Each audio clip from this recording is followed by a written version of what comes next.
Hey everybody. Yes, I'm looking a little rough because it's 4 in the morning. But I felt like I should have been recording this whole time, but because we're probably leaving today. But whatever. Better late than never, right?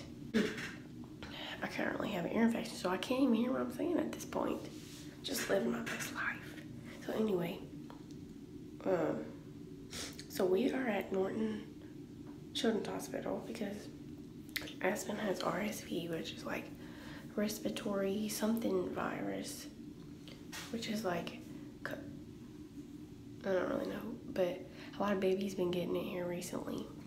They said, especially because it's winter time, but she's been coughing and sneezing and coughing and sneezing and breathing really hard. Like, I'll have to show you a video.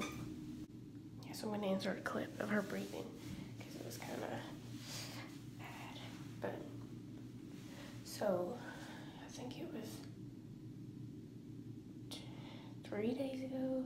I took her into the doctor and to see both me and her, and they didn't really say anything. He did notice she was breathing hard and coughing, so he did say so they took a test for RSV and the flu, and she did do positive for RSV, so they told us we need to come down to Norton. So that day we came down here. So we came down here and they got us back pretty quick. And they didn't really do much. They set her up to where they can tell her heart rate is and her oxygen levels. And so, and they also suction out her nose, like put saline in, like those things you do at the dentist to get the water out of your mouth, to suck it out. It's kind of like that, to suck it out her nose. She cried really bad. It was kind of sad. But they said that her breathing wasn't, bad enough to admit her, so they sent us home. They said the next day we had to follow up with the pediatrician, so we did. So I had my mom take her in because I wasn't feeling good myself, so she took her in, and she said, and listen, she didn't see my regular pediatrician because I guess he wasn't in the office that day, so I seen some stupid nurse practitioner, I don't know, but she had a fever that day of 101.3. You would figure if she had a fever that high as a baby, you would already send her down here. But no, she didn't tell us to come down here or anything. So we didn't at that point. But then as the night went on, I started noticing her breathing was getting harder and harder and harder. So I was like, Mom, we're gonna have to take her back because I don't feel safe falling asleep tonight with her breathing that hard. So my sister and her husband and my mom and me came down here, and they got us back. And they told us they were definitely admitting her this time because it did look pretty severe, her breathing. I don't know if you know, but it's called a sunken chest or something. And you can definitely tell she's working really hard to breathe. So we got there, we went back in the room. They were setting her up with IV and taking blood to something called cultures, I don't know.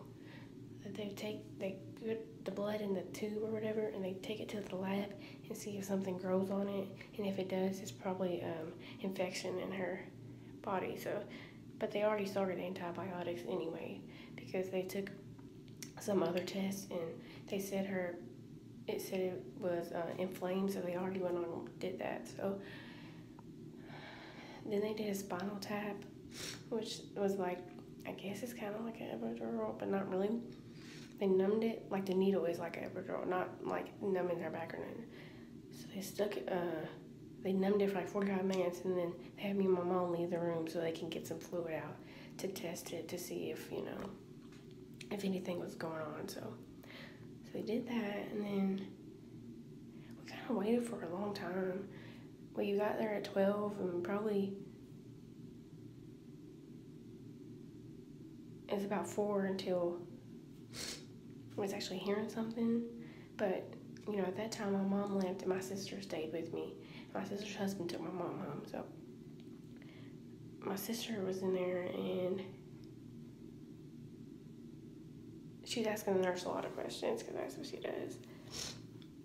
And they said, you know, they wasn't able to get us to a room because it's been really full. So they moved us to a littler room, I guess, so they can start getting people in the ER. So I think the nurse is in here. So they moved us to a littler room. It's about 8 a.m. They finally moved us to a room after being in there for 8 hours. So then they did, we got a new nurse. So about at that time, they tried to blame it on the, I don't know what they're called, those sticky things they stick on you to be able to track your heart rate and stuff. Like, so like all of a sudden, they did, her heart rate started getting real high, like 200, 215, 240, and then the highest it ever went was 332. Before it even got that high, the really nice nurse, her name was Brickell, shout out to you, girl, you was the best nurse yet, with her EKG or whatever, so they did it, and I don't think it really showed anything, so they blamed it on the things, but it's, but then later on, it got, like, whenever she started giving her the medicine, her heart rate shot up to 332. I don't think that's normal. And plus, I don't think it's, like, I don't know why they're trying to blame it on the thing, because I don't think it was that. But, hey, you're the doctor, not me. But anyway. She had to keep coming in and clicking the button, because it wasn't even doing anything. That it kept going to 200s. I think it's supposed to be between, it's not supposed to go above 180. Because it kept making dinging noises whenever it did go above that. So anyway, I guess they wasn't really concerned. So it was like, oh, she's okay. Don't worry about it, you know. Things are just messed up or whatever, you know. So then, eventually they moved us to a room. Probably about 11 o'clock or so. To a bigger room. And, she's been doing a lot better since then. She still has a really bad cough or whatever, but I think she's been doing a lot better. And she's having really bad diarrhea. So like, I was right beside her, and you could hear it like squirt out. And I felt bad for her because she was crying, and then because you can know her stomach hurts. But my mom finally came. She doesn't like to drive in the Louisville traffic, so she wasn't planning to come, but she's here. She's in her sleep. I don't know why I'm talking down here at 4 a.m., but hey, lady, I'll go show you her.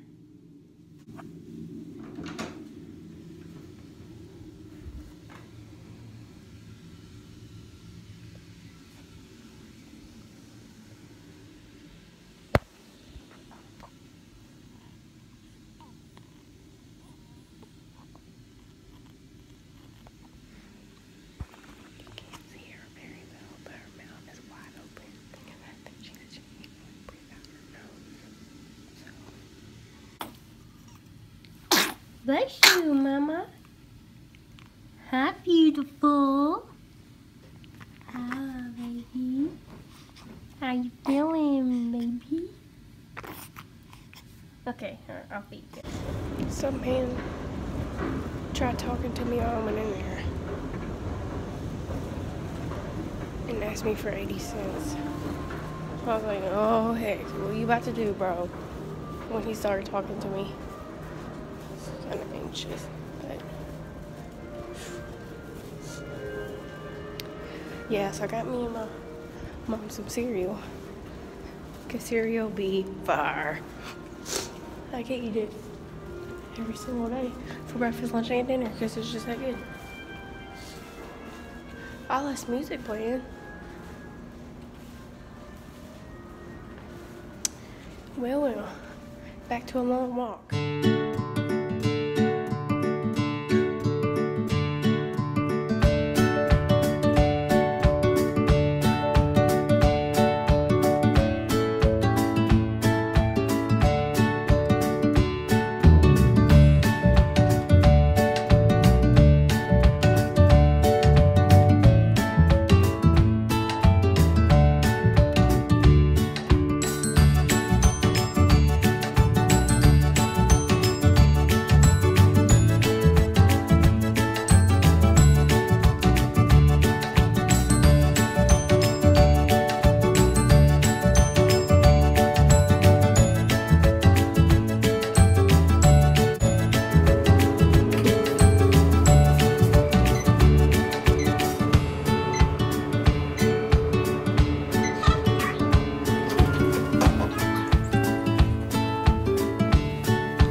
These rooms are full in here.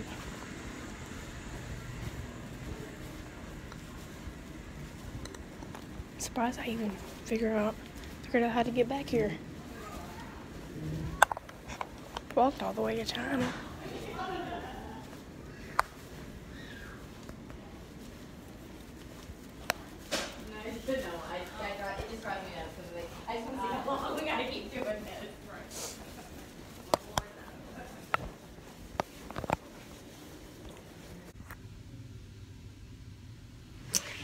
Hello. It's 11:30 almost, and the honey baby girl is trying to sleep.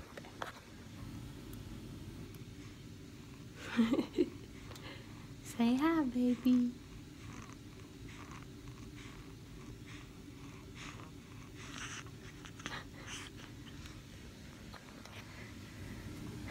Yeah, she's been doing pretty good. Her heart rate's doing pretty good too. 150 something. Her oxygen's doing pretty well too. So, but she hasn't been eating much, so we've been having to kind of feed her good, or they would have to give her IV. So, oh gosh, that was awful. Whatever. It's almost 1 o'clock in the morning, and I just woke up. I've been in and out of sleep all day long. Last night I didn't get very good sleep, so we should be going home today, but I don't know, they've barely been in here checking her all day, so you know how the monitor has 3 lines on it: the heart rate, the oxygen level, and something else.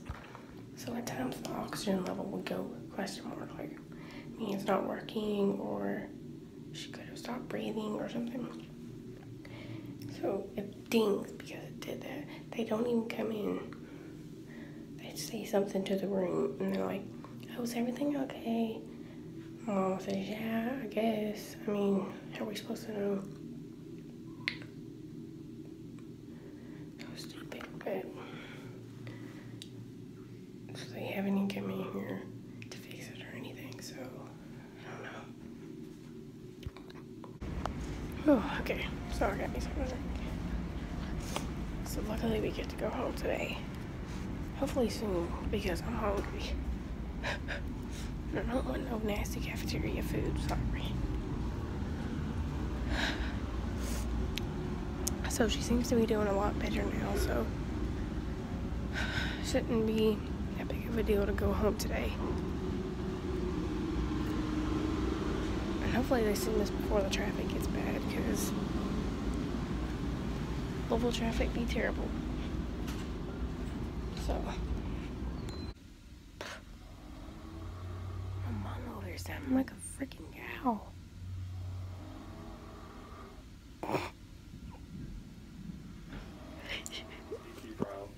On the 11th, doctor's office. They diagnosed her with RSV bronchiolitis, and she started to have an increased work of breathing, which is how she ended up in RED. The patient did have a temperature of about 101 degrees Fahrenheit and an elevated CRP of 4.8, so the decision was made to monitor on antibiotics, ampicillin and ceftriaxone, for 24 hours, and a full sepsis rule-out was done. Everything was negative after 24 hours, so the decision was made to take the patient off, and we have been monitoring the patient for her breathing and oxygen saturation. Since then, there were no complaints of any changes in tolerating feeds or urine output changes, and that has been consistent throughout this time. The patient has remained afebrile over the past few days and has not required any oxygen since being on the floor. Overnight, this patient has had maybe some nasal suctioning, but no deep suctioning in the past 24 hours, no DSATs overnight, and work of breathing is maybe mild subcostal retractions that I saw. The vitals were stable, and on exam, I thought that the lungs were clear today. We have no other labs. Well, all the other labs have returned negative so far. So our plan today would be to send her home with mom, because I think we've kind of passed the point where we're really concerned about things getting worse. She's very pretty. Nice. How do you feel about the bulk suctioning her nose? When I do it, not very much comes out. Okay. You use the saline drop when you do it too? Okay.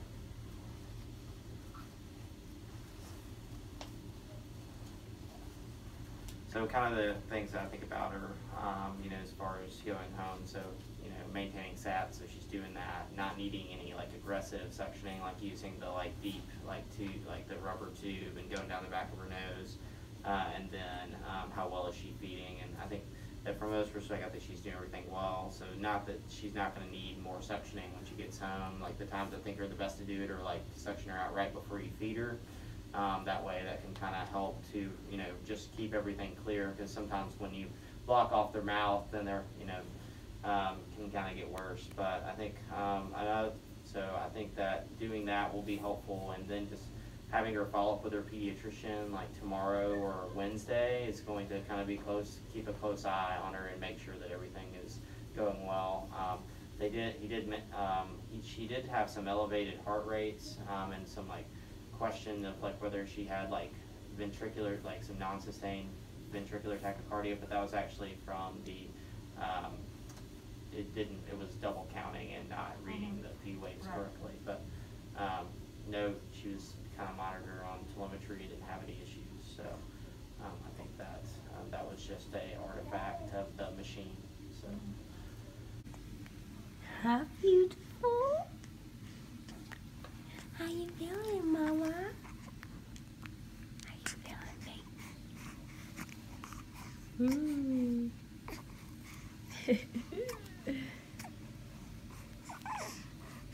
You're so beautiful, baby.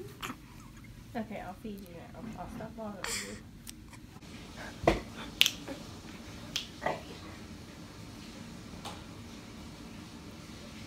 These lights all suck.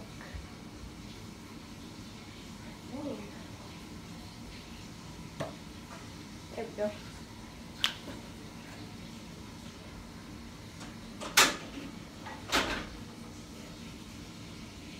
Come here, beautiful.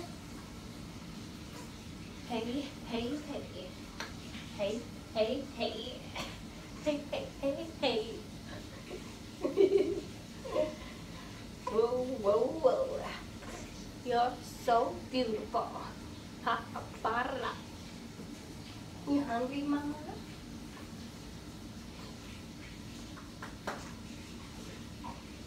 Mama, we get to go home. Don't mind me looking rough, 'cause we're going home today. Finally. Hey. Time to go home. I'm getting out of here.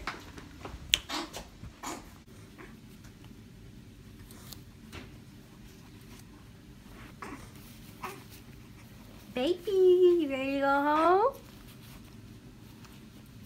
Huh?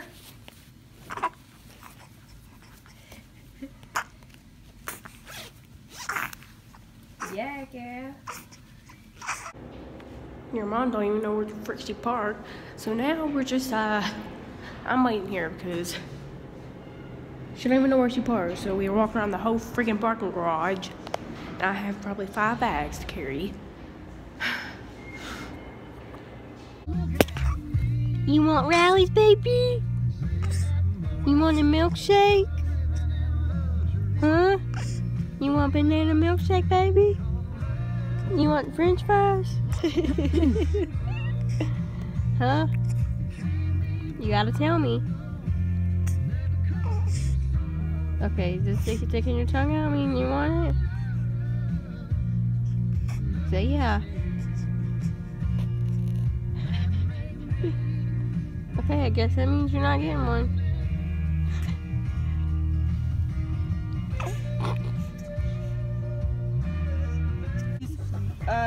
What comes on those? Everything, ketchup, mustard, mayonnaise, pickles. I don't want lettuce, any. onions, tomato. I don't want any lettuce or mayonnaise. On both. Yeah. Okay. And then I need an order of your fries. Okay. Medium. And, Okay. and give me a medium diet Coke, please. Is that all for you? Yes. 16. I got the number 9. Dad.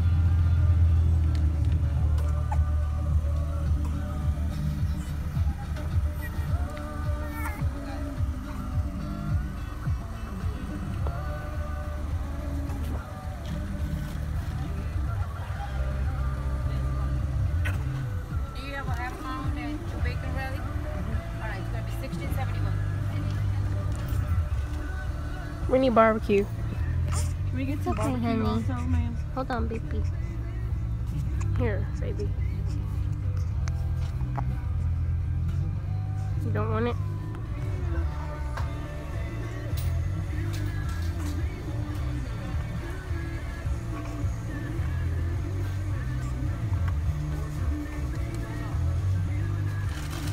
Right in the bag.